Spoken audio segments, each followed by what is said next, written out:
배당금이 들어오면 기분이 좋죠. 그런데 딱 그 순간 이런 생각이 드실 겁니다.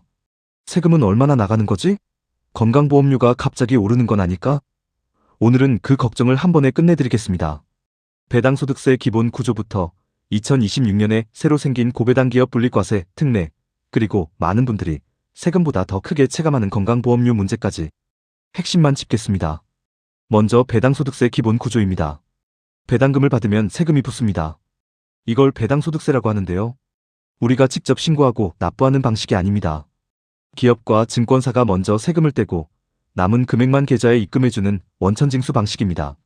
세율은 이렇습니다. 국내 주식은 15.4%입니다. 소득세 14%에 지방소득세 1.4%를 합친 금액입니다. 미국 주식은 한미조세조약 기준으로 15%가 원천징수됩니다. 예를 들어 삼성화재에서 세전 배당금 5만 원이 들어왔다고 해보겠습니다. 여기서 15.4%를 떼면 원천징수세액이 7,700원입니다.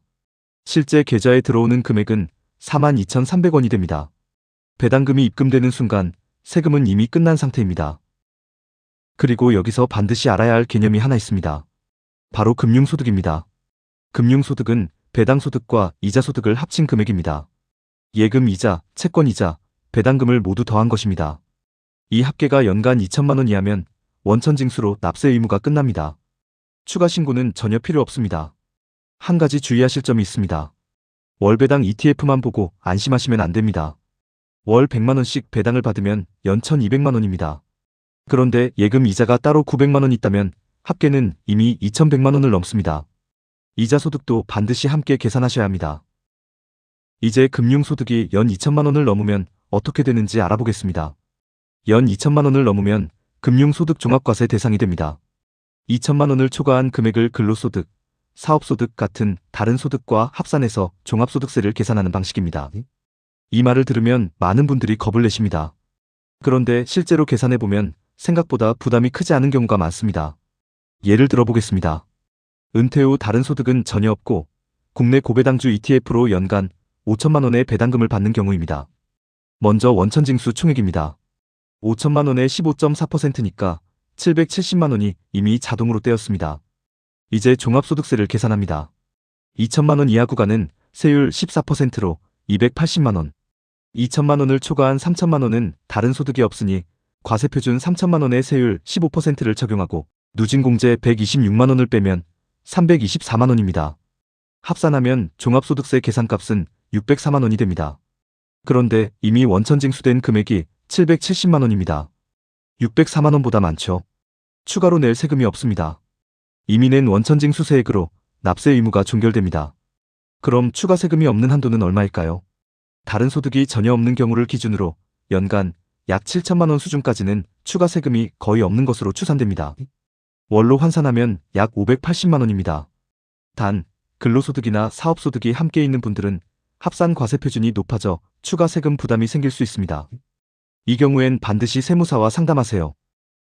2026년부터 중요한 새 제도가 시행되고 있습니다. 고배당 기업 배당소득 분리과세 특례입니다. 기준부터 말씀드리겠습니다. 고배당 기업으로 인정받으려면 전제 조건이 하나 있습니다. 2024 사업연도 대비 현금 배당액이 줄지 않아야 합니다. 그 위에 두 가지 유형 중 하나를 충족해야 합니다. 배당 성향이 40% 이상인 우수형 또는 배당 성향 25% 이상이면서 전년 대비 배당금을 10% 이상 늘린 노획형입니다. 이 요건을 충족하는 기업의 배당소득은 종합소득에 합산하지 않고 분리과세로 처리할 수 있습니다. 세율은 이렇습니다. 2천만 원 이하는 기존과 동일한 15.4%, 2천만 원 초과해서 3억 원 이하는 지방소득세 포함 22%, 3억 원 초과해서 50억 원 이하는 27.5%, 50억 원 초과는 33%입니다. 기존에는 금융소득 2천만 원 초과 시 최고 49.5%까지 적용될 수 있었습니다. 고배당 기업 요건을 충족하면 최대 33%로 제한되니 부담이 상당히 줄어드는 겁니다. 그런데 주의사항도 있습니다. 이것도 투자하시기 전에 염두하셔야 합니다. 첫째, 국내 상장기업 배당에만 적용됩니다. 미국 주식 배당은 해당 없습니다. 둘째, 2026년부터 2028년까지 3년 한시 적용입니다. 셋째, 자동 적용이 아닙니다.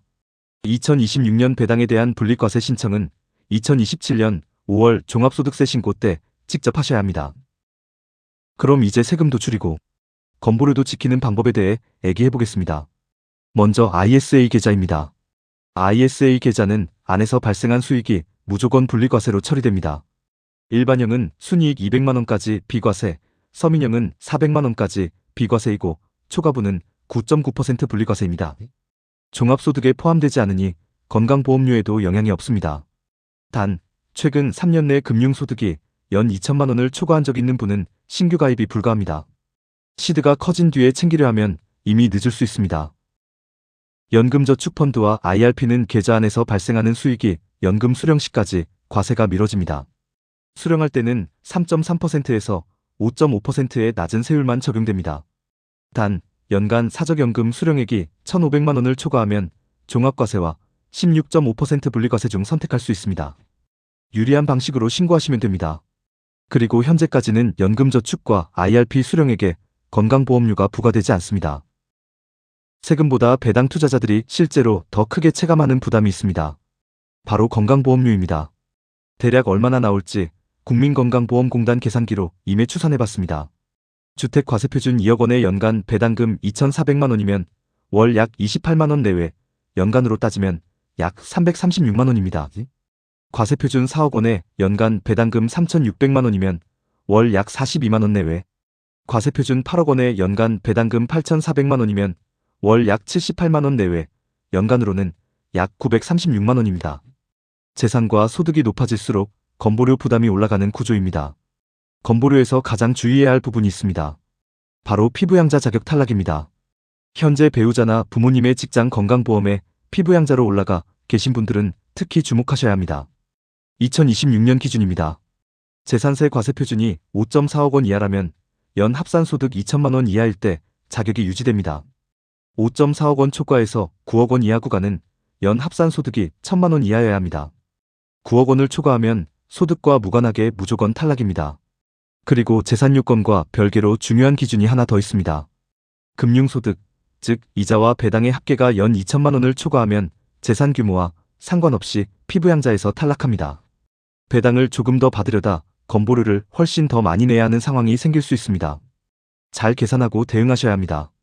배당 투자에서 세금은 피할 수 없는 현실입니다. 하지만 구조를 알면 두려워할 이유가 없습니다. 원천징수 15.4%로 대부분 마무리되고 다른 소득이 없는 경우 연 약 7천만 원 수준까지는 추가 세금이 거의 없습니다. 2026년 신설된 고배당 기업 분리과세 특례도 꼼꼼히 챙기시고 ISA와 연금계좌는 지금 당장 채우기 시작하세요. 캐시킹이 변경사항은 계속 업데이트해드리겠습니다. 캐시킹 구독과 좋아요, 알림 설정으로 투자의 방향을 잡으세요.